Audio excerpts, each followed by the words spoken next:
Our guest today is the ever-inspiring Conny Dorrestijn, non-executive director and mentor at Shiraz Partners.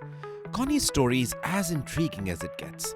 A passionate reader, she's delved into over 20 biographies of Winston Churchill, but admires his wife Clementine the most. Her life mantra is, we make a living by what we get, we make a life by what we give. Conny recently tied the knot after 27 years of being single, turning her wedding day into a masterclass on dining, wining, dancing and career advice for her son's friends. At Shiraz Partners, named after her father's affectionate nickname for her, Conny employs intrigue marketing with the strategy aim, claim, own, grow and defend your space. She also proudly serves on the board of Augmentum Fintech, promoting accessibility and inclusion in the fintech world. In her talk, Writing a Working Entrepreneurial Future by Reading History, Conny dives into how lessons from the past can shape a brighter, more inclusive future for entrepreneurs. Here's Conny.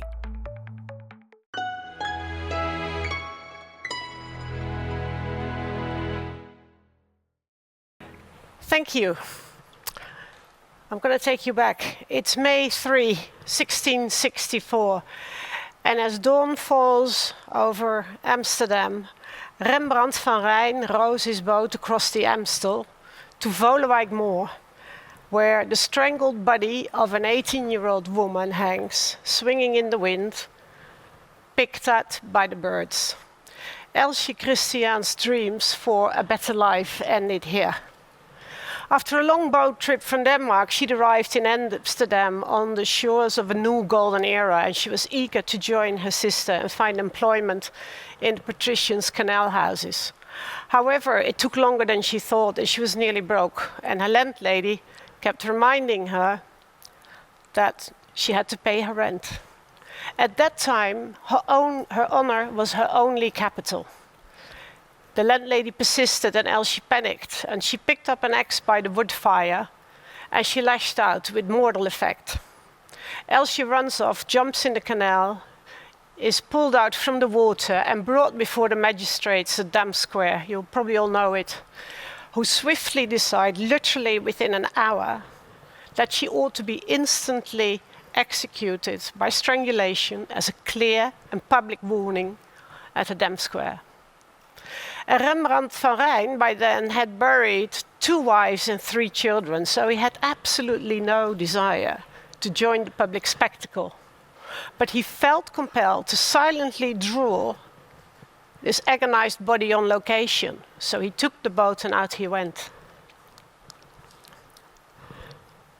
Oops, one too early. He recorded the horrific spectacle. And this time there was no clair-obscur. This time it was just a very obscure testament to her very short life. And I'll move you to 1814. And we see Johanna Borsky standing at the grave of her husband of nearly 25 years with whom she had 8 children. She's in her mid-50s and from humble beginnings in commercial trade of spices and other goods, the couple had built a very substantial investment portfolio, which she actually actively managed while he was away on business. He was traveling, visiting the rail maze, the gold mines in Russia and America that he invested in. But everything changed on the day he died. The funds board suggested, and I know these scenes, that she'd leave the business issues to them.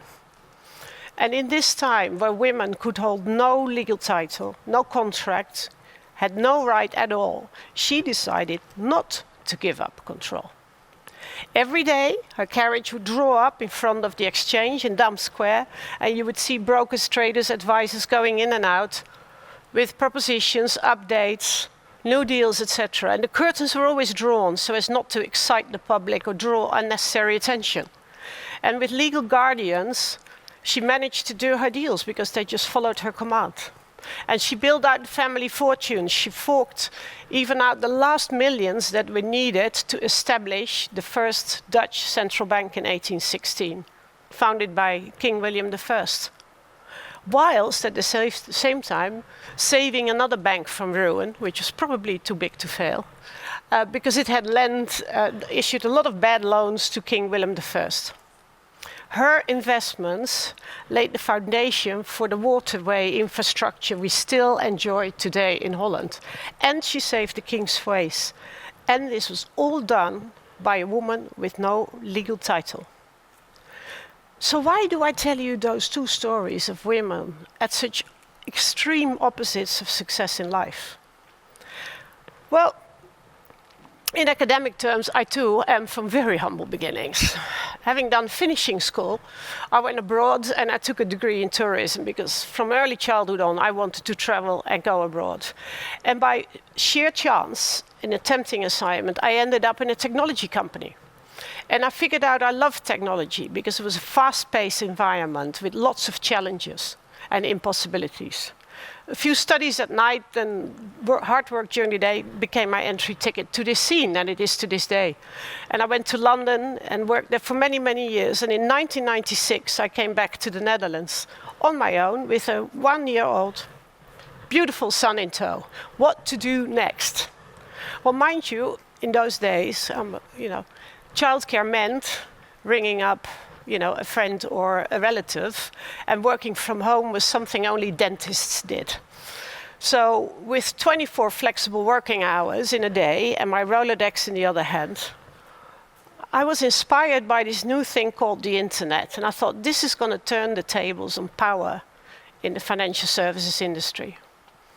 And I ended up convincing the world's first internet bank, SFMB in Atlanta, to let me represent their technology in the Netherlands and in the Benelux, because I thought this is about the tech, it's not about the bank.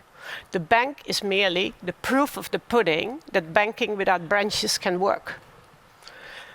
People had to see to believe it. And so I started organizing study trips to the US and to South Africa, which is also a leapfrogger in fintech. I put virtual finance, as it then was called, virtual finance, on the map in my home country, and this was and is my thing. And if we fast forward to 2018, I was 55 years old, like Johanna Borski. And literally overnight, I figured out that in this body I had harbored a mystery guest for many, many years who had decided to turn my life from always on to nearly off. Only weeks before that happened, I had embarked on a new technology venture, Bankify, with a good colleague and friend who luckily still carries through till this very day, called Bankify. Embedded banking, but not as you know it. Well, nothing was as I knew it. Everything changed there and then. I was frightened for my son. I felt totally out of control. However, my grandfather kept coming back to me in my dreams, and he said, "You are not out of control. You are very much in control of how you deal with this." And he was not alone. Elsje and Johanna settled in my mind and kept nagging me on. And Elsje has since become my embodiment of my why. Every day, Elsje tells me to be mindful of the unintended consequences of our golden tech age. Are we founding, scaling, investing, building fintechs merely because we want to become the next unicorn?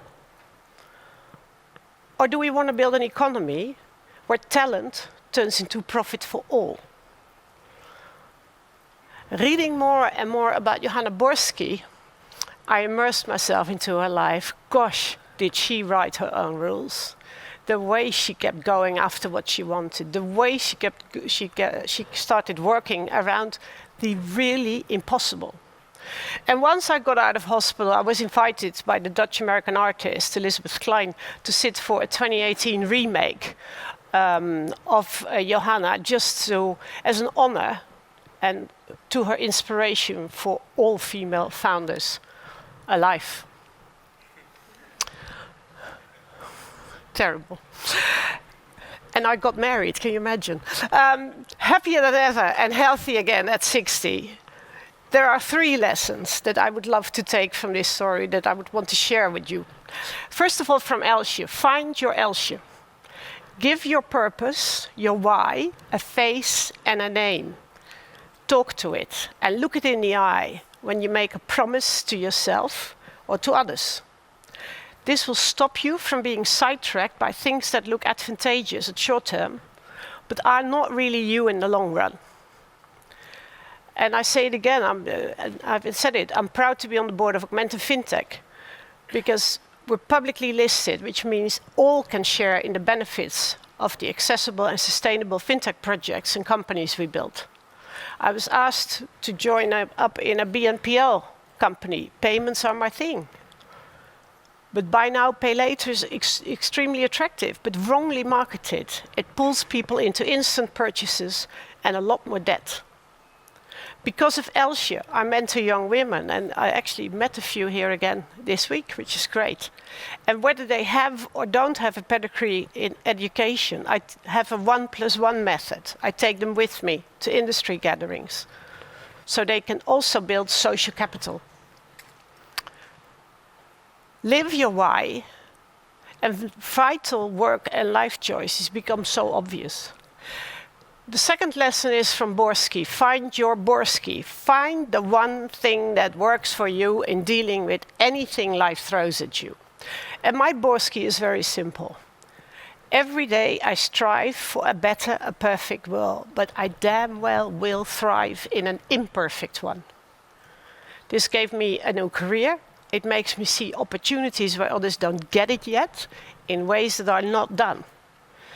It helps me research after headache and illness. I was a Borsky when 20 years ago I was asked to do the final negotiations for a company we were buying in the USA. And as I was sitting in the lobby waiting, the buying CEO walked past and he looked at me and he said, well, when you're finished or when your boss has arrived, why don't you guys come upstairs? And when minutes later I arrived on my own upstairs, he soon discovered his mistake. And I just looked at him and I elegantly smiled and I said, well, sir, thank you very much. That's the first 100K you left on the table for me. I take it. A mutually respectful relationship was born that day. Borsky is very much alive. Be persistent, but be elegant. We all have a Borsky, find yours, and she will be your mantra for life. My third and final lesson is my very own. It's short and cheerful. Tough times never last. Tough people do. Be one with kindness. Thank you.